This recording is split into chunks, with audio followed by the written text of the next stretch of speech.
آج شب برات ہے لیکن آج دل بہت اداس ہے، کیونکہ شب برات کی رات لوگ عبادت کرتے ہیں، جاگتے ہیں، مسجدوں میں رونق ہوتی ہے، لائٹیں لگی ہوتی ہیں، لوگ گھروں میں طرح طرح کے پکوان بنا کے محلے میں تقسیم کرتے ہیں، غریبوں میں تقسیم کرتے ہیں، دیگیں دی جاتی ہیں، لیکن اس دفعہ ایسا کچھ بھی نہیں ہے۔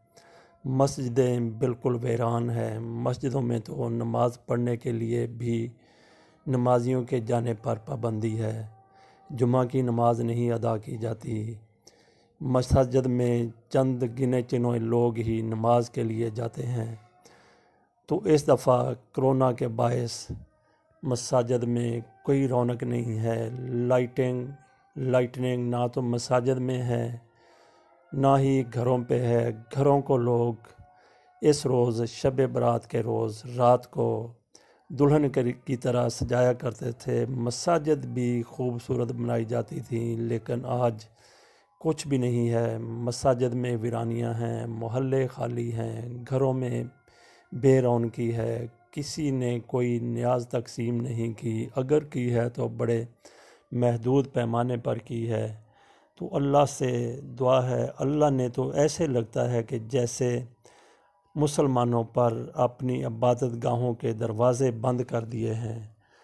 خانہ کعبہ میں طواف نہیں ہو رہا، اگر ہو رہا ہے تو انتہائی محدود ہو رہا ہے۔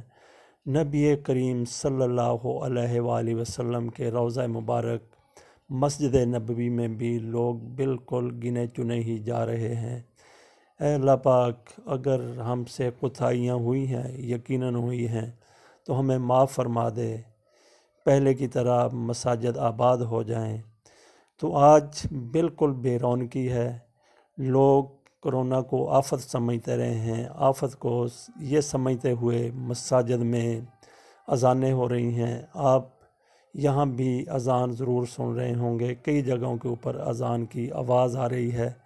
یہ ایسی آفتوں سے نجات کے لیے اذانیں دی جاتی ہیں اور دی جا رہی ہیں۔ اللہ تعالی ہم مسلمانوں کو، پوری دنیا کو اس کرونا کے عذاب سے نجات عطا فرمائے۔ بہت سے ملکوں میں کرفیو لگا ہوا ہے، پاکستان میں زبردست قسم کا لاک ڈاؤن ہے۔ زندگی کی رونقیں، رنگینیاں بالکل ختم ہو گئی ہیں۔ ہر طرف مایوسی نظر آ رہی ہے، خوشیاں تو جیسے روٹھ گئی ہیں۔ اللہ تعالیٰ عالم اسلام کو اور عالم اقوام کو اس سے نجات عطا فرمائے، آمین۔